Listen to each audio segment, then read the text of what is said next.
প্রবাস অধিকার আমাদের অঙ্গীকার, বৈষম্যহীন বাংলাদেশ আমাদের সবার। এই প্রতিপাদ্যকে সামনে রেখে নাটোর টিটিসি ছাত্র জনতার জুলাই গণ অভ্যুত্থান স্মরণে রেমিটেন্স যোদ্ধা দিবস উদযাপন উপলক্ষে আলোচনা সভা ও রেমিটেন্স যোদ্ধাদের সম্মাননা ক্রেস্ট প্রদান করা হয়েছে।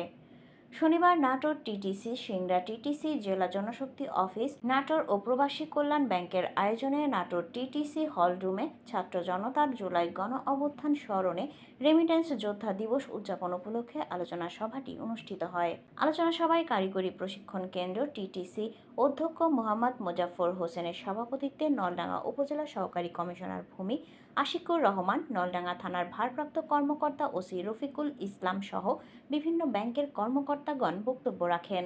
আমি অভিনন্দন জানাচ্ছি। আমার একটা আবেদন থাকবে, আপনারা যারা রেমিটেন্স পাঠান, যারা প্রবাসীরা আছেন, তারা বৈধ চ্যানেলে ব্যাংকের মাধ্যমে আপনারা যদি রেমিটেন্সটা পাঠান, তাহলে সেটা সরাসরি আমাদের অর্থনীতিতে ভালো প্রভাব পড়ে। আমি সবাইকে অনুরোধ করবো, সবাই ব্যাংকের মাধ্যমে রেমিটেন্স পাঠাবেন। এই রেমিটেন্সের পিছনে অনেক ত্যাগ, মায়া, অনেক কিছু থাকে এর পিছনে। রেমিটেন্স টাইমে তৈরি হয় না।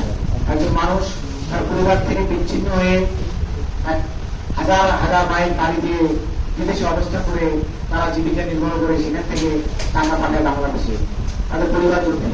এই রেমিটেন্সের জন্য বাংলাদেশের গ্রামীণ অর্থনীতি চাঙ্গা হয়ে যাচ্ছে, সেই সাথে পরিবার স্বাবলম্বী হচ্ছে, পরিবারের যেগুলো সন্তান আছে তারা স্বাবলম্বী হয়ে যাচ্ছে। এখানে ম্যাক্সিমাম কথাগুলো উঠে এসেছে, আমার নতুন কিছু বলার নেই।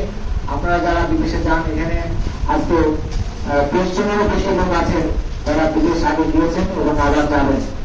6 জন হাত পাবেন তারা যারা বখাটেরা অনেক সময় মিস্ত্রির কাছ থেকে বিভিন্ন ভাবে ক্রস কাউন্সিল মাধ্যমে তাদের সাথে যোগাযোগ করে এবং অনেক ডকুমেন্টস তৈরি করে, তারপরে টাকা পয়সা নিয়ে দেয়। এগুলো প্রশাসন যেন সর্বোচ্চ গুরুত্বটা তাদের দেবে। তো এখানে কোনো আকর্ষণ কোনো জায়গা নেই এবং তাদের মাধ্যমে আমি জানাতে চাই কোনো সভা সেমিনারে যে প্রবাসিত পরিবারের অন্তর্ভুক্ত করে আমাদের অঙ্গীকার। তো এটা আমি সবসময় ফিল করি, এটা আমার বলার ছিল। জেলা থেকে মাত্র গেছে 2583 জন, যেটা যদি আমি গ্রাফিক্যালি আপনাদের সামনে উপস্থাপন করি, আমাদের নাটোর জেলার অবস্থান প্রায় 40-এর পরে। প্রথম অবস্থানে আছে কুমিল্লা, যেটা 37,000-এ চলে গেছে। দ্বিতীয় নম্বরে আছে ব্রাহ্মণবাড়িয়া 25,356 জন। টাঙ্গাইল আছে তৃতীয় নম্বরে 18,265 জন। চতুর্থ নম্বরে আছে কিশোরগঞ্জ 17,979 জন। চাঁদপুর পঞ্চম নম্বরে 16,509 জন। চট্টগ্রাম 15,381 জন। রেমিটেন্স পাঠান, তাদেরকে আমি বিশেষভাবে স্মরণ করছি এবং কৃতজ্ঞতা জ্ঞাপন করছি। আমি প্রবাসী কল্যাণ ব্যাংকের একটু বলতে চাই, সেটা হলো বিদেশে যাওয়ার ক্ষেত্রে অনেক সময় দেখা যায় যে আপনাদের আর্থিক সক্ষমতা না থাকার কারণে বিদেশে অনেক সময় যাওয়া হয় না, অথবা আপনাদের অনেক সময় জমি বন্ধক রেখে যাইতে হয়। এর জন্য প্রবাসী কল্যাণ ব্যাংক মূলত 3 বছর থেকে শুরু করে 2 বছর থেকে শুরু করে 3 বছর পর্যন্ত সর্বোচ্চ 3 লক্ষ টাকা পর্যন্ত আমরা বিনা জামানতে শুধুমাত্র একজন আর্থিকভাবে সক্ষম জামিনদারের 3টি চেকের পাতা জামানত রেখে আমরা 7 কর্মদিবসের মধ্যে লোন দিয়ে দিই। আপনারা যারা বিদেশ গমনের সময় আর্থিকভাবে তাদের অর্থনৈতিক অবস্থান খারাপ, তারা আমাদের ব্যাংকে যোগাযোগ করবেন। কোনো ধরনের হয়রানি ছাড়া এবং কোনো ধরনের দালালের মাধ্যম ছাড়া সরাসরি ব্যাংকে গিয়ে আপনারা এই সেবাটি নেবেন।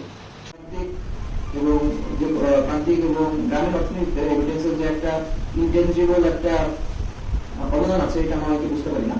প্রথমে আমি অবভিয়াস জিনিস দিয়ে শুরু করি, রেমিটেন্স আসলে কেন বাংলাদেশের জন্য দরকার। রেমিটেন্স বাংলাদেশের জন্য এতটা গুরুত্বপূর্ণ কারণ হচ্ছে বাংলাদেশের আর্থিক মুদ্রা ব্যবস্থা এবং ফরেন রিজার্ভ স্থিতিশীল রাখার জন্য আপনাদের রেমিটেন্স আপনারা পাঠান বাইরে থেকে, সেটা অত্যন্ত গুরুত্বপূর্ণ। ফরেন এক্সচেঞ্জ ঠিক রাখার জন্য রেমিটেন্সের যে একটা বিষয় অংশ আছে, বাংলাদেশে প্রায় প্রত্যেক বছর 22 থেকে 26 বিলিয়ন। বাংলাদেশ, আমি এই পোস্টাল সার্ভিস ক্যাডার আসার আগে আমি বাংলাদেশ ব্যাংকে চাকরি করছি দীর্ঘদিন। আমি প্রথমে আমরা দেখেছি যে একটা শাখায় আছে রেমিটেন্স এক্সক্লুসিভলি ডিল করে, সেটা বাংলাদেশ সরকার সবসময় সদস্য রেমিটেন্সের বিষয়টা কিভাবে সুন্দরভাবে একদম কোনো এসেল ছাড়া বাংলাদেশের পাঠাতে পারে সেই চেষ্টা করার সদস্য রয়েছে। তো আর এছাড়া আরেকটা বিষয় হচ্ছে যেটা অনেকখানি আমরা অনুরোধ করি, গ্রামীণ অর্থনীতিতে রেমিটেন্সের যে গুরুত্ব সেটা হয়তো আমরা খালি চোখে দেখতে পারি না।